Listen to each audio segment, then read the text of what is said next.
You are a beginning entrepreneur and you haven't generated 6 or 7 figures in your business already. This video is going to break down 6 steps, 6 pillar business theory that I've created to be able to walk you through strategically how you need to be looking at your business so that you can be able to drive results, increase your revenue, as well as expand your visibility within your business. My name is Kyle King. I'm the CEO and founder of The Writer's Game, where we help experienced professionals, entrepreneurs, and people like yourself write, publish, promote, and profit from their story. We've helped with people all across the world. And the goal of this video here is to be able to give you foundational principles in 6 pillars to be able to drive your business forward. Oftentimes, we get into business, we launch this product, and we do all of the necessary steps. And we find ourselves in a place where we're not getting the results that we desire to achieve. We're not making the impact that we desire to impact. And then it leaves us unmotivated, wanting to change careers, wanting to go get a job, wanting to do all of these different things. So let me tell you something, entrepreneurship is a journey. It's challenging, but if you remain committed, if you remain focused, and you remember the why you got started, I promise you, you'll be more successful than you ever could even imagine.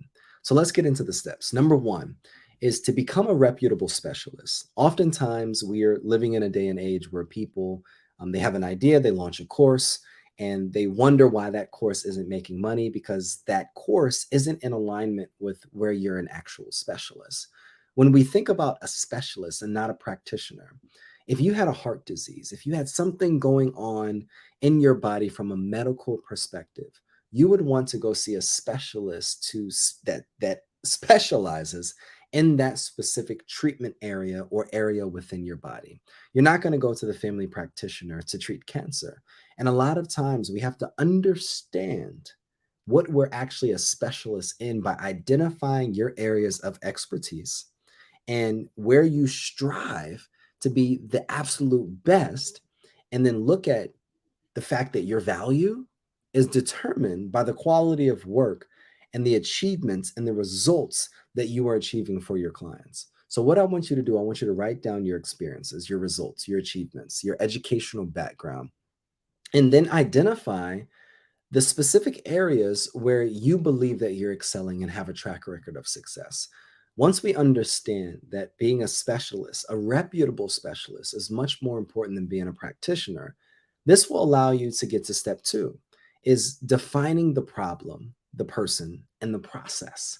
So you have to identify the specific singular problem that your person that's going through this problem is struggling with so that you can create a process that allows your overall business to be broken down step by step. When you break down your sales, onboarding, delivery and fulfillment, your offboarding, and your overall operational processes that your clients go through, what does that process look like? And is it in alignment with what your person needs to be able to solve the specific problem that they're going off into solving? When you think about solving again or defining your problem, your person, and your process, step three is to designing a lifestyle business model. And what this means, in my opinion, is oftentimes entrepreneurs, they go off, they create these amazing businesses that have a set of responsibilities that don't require um, a lot of personal time, but all of their time now is on these professional responsibilities. And what I mean by that is a lot of entrepreneurs are going off and becoming successful in areas that their values don't align with. If your business doesn't allow you to spend time with your family or be able to attend to your children's needs or their games or to have that time for self-care, then are those things really that important to you? When you look at the things that are most important to you, does your business allow you to be able to put the time, the energy, and the resources in those areas? I know we all live in the day and age of I'm gonna work, work, work, work, and then I'm gonna get to this specific pinnacle of success, and then I'm gonna enjoy my life. But you don't want to sacrifice the best years of your life trying to build something where you can build something as well as developing a time, scheduling in these specific priorities so that you could be able to build a business that aligns with your specific lifestyle.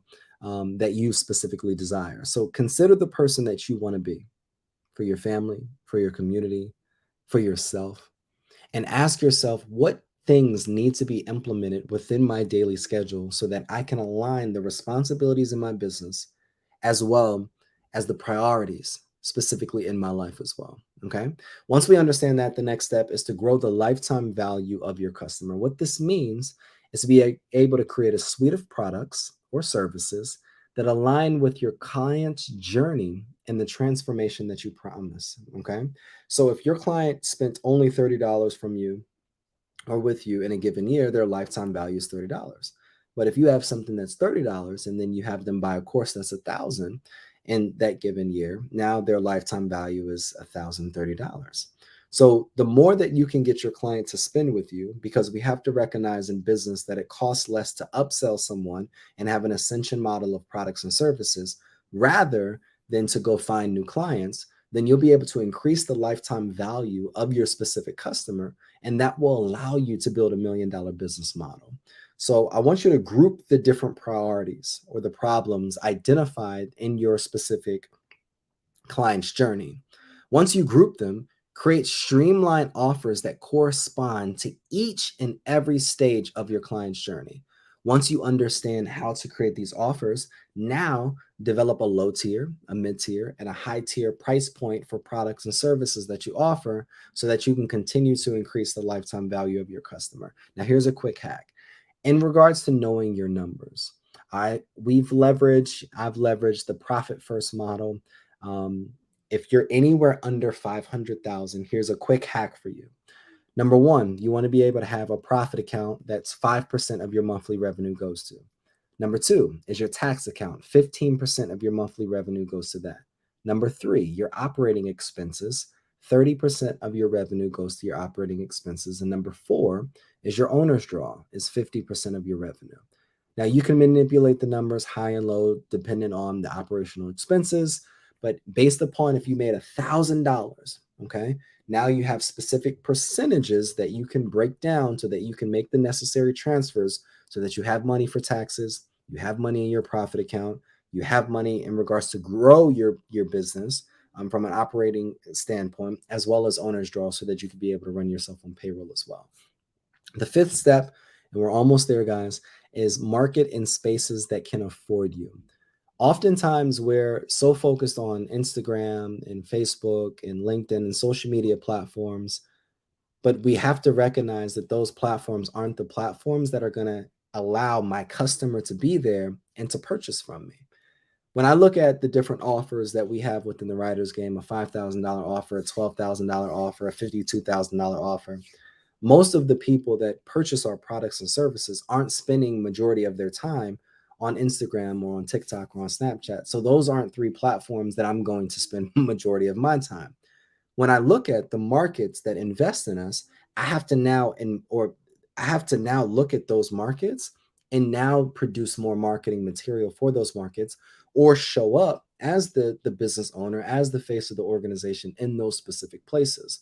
So when you think about your business model, I want you to locate micro communities, podcast networks, influencers, or masterminds that directly connect with your target audience, and then invest in specific marketing activities or marketing strategies or initiatives that will contribute to the long-term growth and success of what it is that you're doing or what it is that you're serving or selling. Okay. Once we're able to do these different things, and again, let's just a quick recap. Once we're able to become a reputable specialist, then it's time for you to define your problem, your person, and your process. Build that repeatable process that you can take your client through. Then design a lifestyle business model. Align your business responsibilities with a business that allows you to still enjoy your life and the values and the priorities that you say are priorities in your life. Then grow your lifetime value of your customer by creating streamlined offers that correspond to each stage of your client's journey. Once we understand this, now it's time to market in the specific places, micro communities, masterminds, influencers, podcast networks that can afford you. And then once we've been able to build the system and become optimized in our business, now it's time to automate our business with online systems, CRMs, customer relationship management tools, email marketing, payment processing, communication tools, leveraging artificial intelligence to be able to grow and expedite some of the internal processes within our business. And it's important for you to utilize appropriate online systems to remove the bottlenecks and the gaps and facilitate smooth business operations. When we think about these 6 steps, these 6 pillars that are holding up the foundation of our business, all of the branding and marketing and entertainment and content creation, that stuff comes after this. If we think about just becoming a reputable specialist, defining your problem, your process, and your people, designing a lifestyle business model, growing the lifetime value of your customer, marketing in spaces that can afford you, and automating your online business systems, then you will be ready to be able to grow, sustain, and scale an organization. If you're liking this video, I want you to like, subscribe, and share, and we'll see you guys next video.